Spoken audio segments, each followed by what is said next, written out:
I Care a Lot is the brand new Netflix original film that came from the 2020 Toronto Film Festival, but today it debuts on Netflix. Before I get into my review, let's give you the cast. The film stars Rosamund Pike, Peter Dinklage, Isaac Gonzalez, Diane Wiest, Chris Messina, and Isaiah Whitlock Jr. and tells the story about a crooked legal guardian played by Pike who drains the savings of her elderly wards, meets her match when a woman she tries to swindle turns out to be more than she first appears. The film is 1 hour and 58 minutes and is rated R. Welcome, guys, back to a brand new Netflix movie review here on Max Talks Movies. Before I get into my thoughts on I Care a Lot, let me know your thoughts of the film, non-spoiler fashion, if you've seen it, in the comment section down below. Is this one of your favorite Netflix films in a while? This movie's getting a lot of buzz. Are you a part of that buzz, or do you actually not like this film? You're on the opposite end of the spectrum. Also, as you're watching my review, let me know if you agree or disagree with me throughout this review. Also, if you have not seen the film, tell me, are you going to check out this film this weekend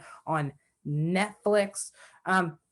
As well, please hit that thumbs up button, the like button. That's the best way to support this channel. It really helps the algorithm so more people can check out these type of reviews.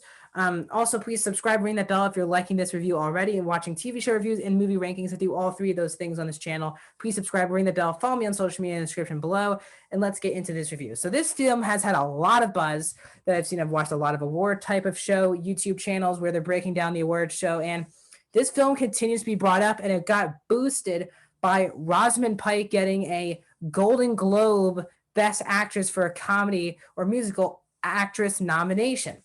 And that put a lot more spotlight on this film as it comes out this week on Netflix. So obviously I already knew she snagged the nomination. Wasn't really sure if the film would be good or just her, but I heard the buzz that this film was fantastic. So let's get into my thoughts of the film.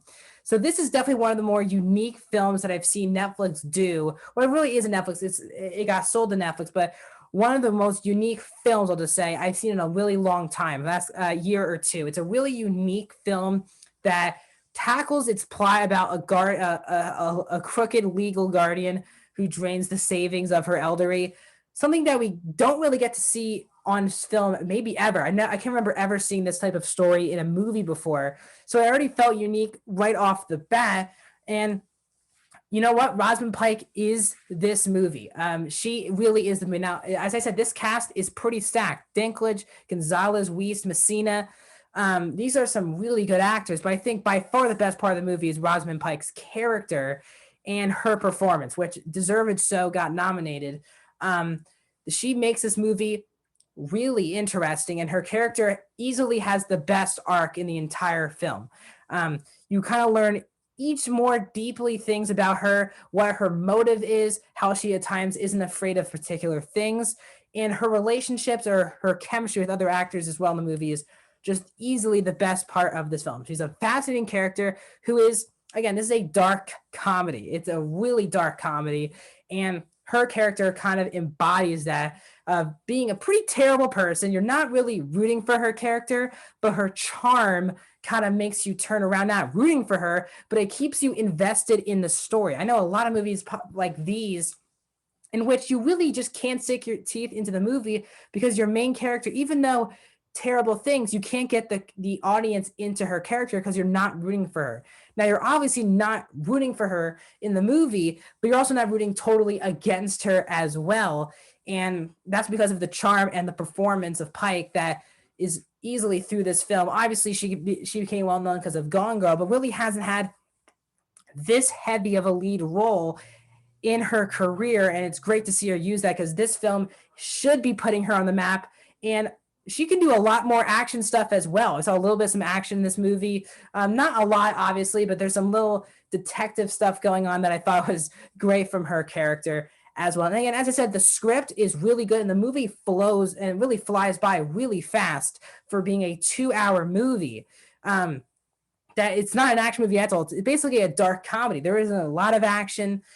So the film definitely has its intensity when needed, but also has, you laugh a couple times. Again, it is a dark comedy, which I thought was, again, I didn't know anything about this plot heading in, just saw the poster. I knew Pike got nominated. I knew people were raving about this performance, so I was excited, but I was still nervous because this director, Jay Blakeson directed The Fifth Wave, which I think everyone agree was one of the worst movies of that year, a movie that I really don't like. And that's his main film to date. So I was kind of nervous about that heading into this film, but forget about The Fifth Wave when you watch this film. It's really immersive. It's got a really unique score and a performance that really, really lets you into the movie so much easier than other films like this, where you have a lead character, a character you don't like, but for some reason you still want to see what happens to her character. And I thought that was just such a very well done part of this film. Again, everyone's giving a good performance. Dinklage is also really good as Roman. You have Isaac Gonzalez in here as Fran, who I thought her dynamic with they have great chemistry with each other. I'll get to the script part of that dynamic. Chris Messina there's two really great scenes in my opinion the entire film. One is a conversation between Pike and Messina that happens in the first act of the film, and then a conversation between Pike and Dinklage that happens in the middle, heading towards the third act of the film. That was just mesmerizing to watch as a script point of view and an acting point of view. Everyone came with their A game today. Diane Wiest is good. She really isn't in the movie that much. She's way more impactful in the first half of the film. She kind of disappears in the second half of the film. And let's get into I have some critiques. It'll go into my positives, but I do have some critiques with the film. In that I was pretty not disappointed, but I think the characters surrounding Pike don't really have that much of a character arc, and they're very generic for the most part. Especially Isaac Gonzalez's character, who, of course, they're in a love relationship. They're obviously in a relationship, and they work for the same company.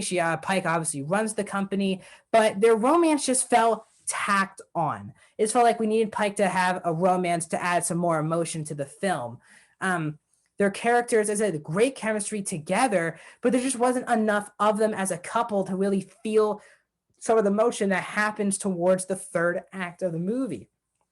Even though I love Isaac Gonzalez, and I really wish her to get a lot more work, and she currently is doing a lot of work in the moment, which is good for her because I really like Gonzalez, but her character felt very bland at times.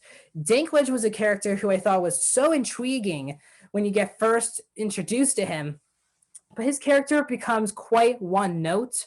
Other than that one really brilliant conversation with Pike, he's just there. He's just doing these things because he has some intriguement in what is going on with Wiest's character. I'm not gonna tell you why he's involved. Obviously, there's a lot of spoilers that I can't talk about this film, a huge ending, but he is somehow involved in this situation. And when you realize it, it makes sense why he's involved, but his character felt very one note. And even though Dinklage is he is really giving a great performance, obviously Game of Thrones legend here at Dinklage, but I wanted a lot more out of his character. He's felt very one note and a type of villain that you've kind of seen coming a mile away. And the ending, you could kind of tell what was going to happen. They kind of set something up in the first 15 minutes of the film that you knew was going to come right back in the last 15 minutes of the film. And it's a very small detail, so maybe people will forget, but I clearly didn't. And I knew that once I see this thing happen, I was like, well, this is it. And it sure was. So, but overall, I really did enjoy this film a lot. Again, the problem for me I was so close to loving this movie, but I was on the precipice of that, but I couldn't get there because I just felt like the characters around Pike were just not as well fleshed out as her. She really has the only just main character arc in the entire film. No one really has an arc. They're the same character from the beginning to the end. But her character, while you're not really rooting for her, she still learns a lot from what's happened during the film. So overall, guys, I'm going to give I, Caroline, an 86%, guys. I'm going there. 86%. I was really close to doing 4.5 out of 5, which is about 90% or above. But because all these other characters, that tells you how great Pike is in the movie, the script, and the movie itself, that I can go 86%, even though the other characters don't really have that much of an arc. Pike does carry this movie to a great deal, and I'm very happy she was nominated at the Golden Globes. Before we go, guys, on my review of I, Caroline, please leave a like. Please comment down below your non-spoiler thoughts if you've seen the film or you've not seen the film in the comment section down below. I reply to all your comments. Let's have a fun conversation. Follow me on social media. That's on Twitter, Instagram, and Letterboxd. I still have one more review this week. Tomorrow, I'll give my review of the brand new Disney Plus film. Tomorrow morning, I'll be doing that review because I'm watching it tonight. As well, I've done reviews already. I've been very busy. Every Friday, it's been like 3 or 4 new movies have come out. So this is a pretty busy channel on Fridays and Saturdays. I've done WandaVision review today. I've done a Nomadland review. So please check these reviews out. Ring that bell for notifications so you know when my Disney Plus review drops. And I'll see you guys very, very soon.